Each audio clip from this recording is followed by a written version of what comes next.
Esta apresentação faz parte de uma atividade na disciplina Teorias Contemporâneas da Educação, mestrado profissional Prof. EPT, do IF Sudeste Minas Gerais. Vamos falar das teorias sociais da educação, baseado no livro de Yves Bertrand, 2001, segunda edição. Essas teorias defendem que a educação deve desempenhar um papel importante na reconstrução e transformação da sociedade.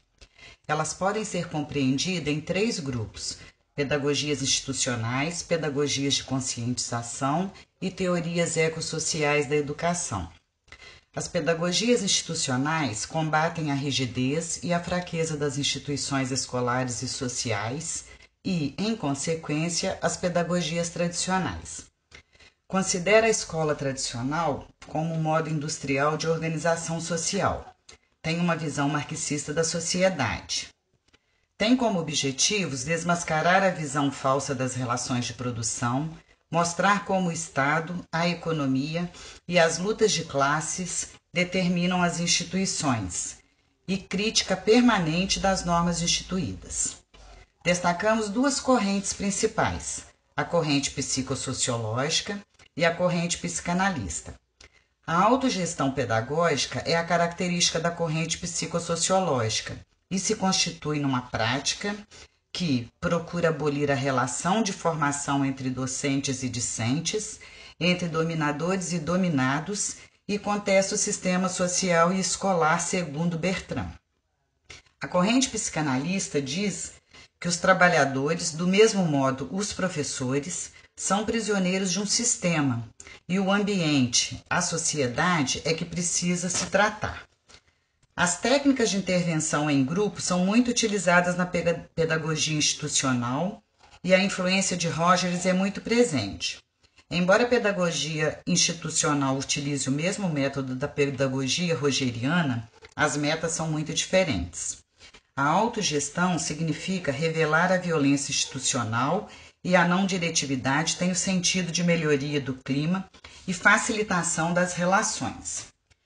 No paradoxo da pedagogia institucional, Bourdieu e Passeron introduziram o conceito do poder da violência simbólica, que consiste em impor significados enquanto legítimos, dissimulando as relações de força que estão no fundamento desta imposição. Para Bourdieu, qualquer ação pedagógica é uma violência simbólica. Assim, a pedagogia institucional, como qualquer ação pedagógica, é uma violência simbólica e vítima de seus próprios argumentos críticos.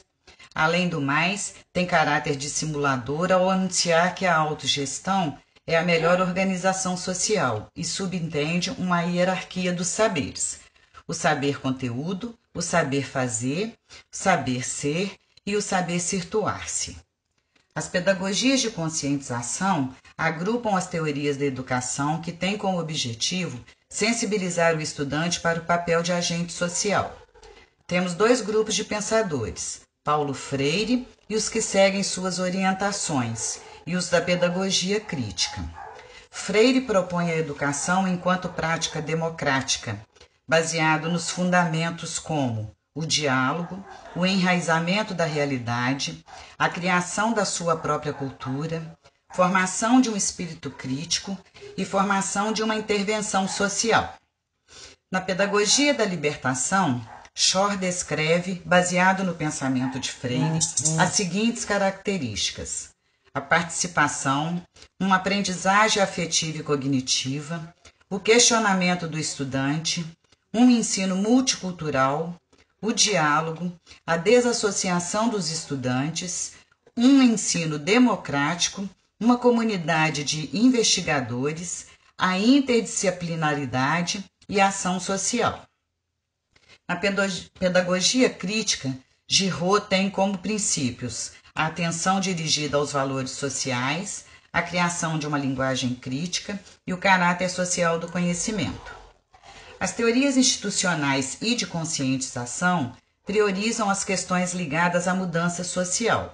As teorias ecossociais preocupam-se mais com macroproblemas gerados pelas estruturas sociais, econômicas, políticas e culturais. As mudanças propostas no sistema educativo devem partir de uma visão global das relações entre a pessoa, a sociedade e o universo. A pedagogia social de autodesenvolvimento é muito próxima do pensamento de Freire e propõe uma teoria da educação enraizada no concreto e na vivência. Propõe uma oitava concepção de escola, a escola lugar do homem. Críticas às abordagens personalistas, utilitaristas, ideológica crítica, política, administrativa e a pedagógica.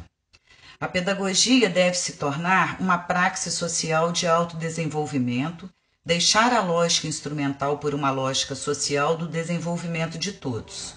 A estratégia pedagógica possui 3 características principais: uma pedagogia comum, uma pedagogia colocada à vivência e à realidade social, uma sinergia dos atos fundamentais da vida.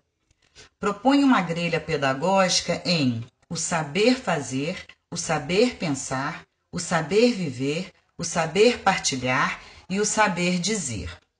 Na educação sistêmica numa ecossociedade, Rosney elabora um projeto de sociedade como terceira via entre o capitalismo selvagem e o comunismo burocrático para uma nova ecossociedade.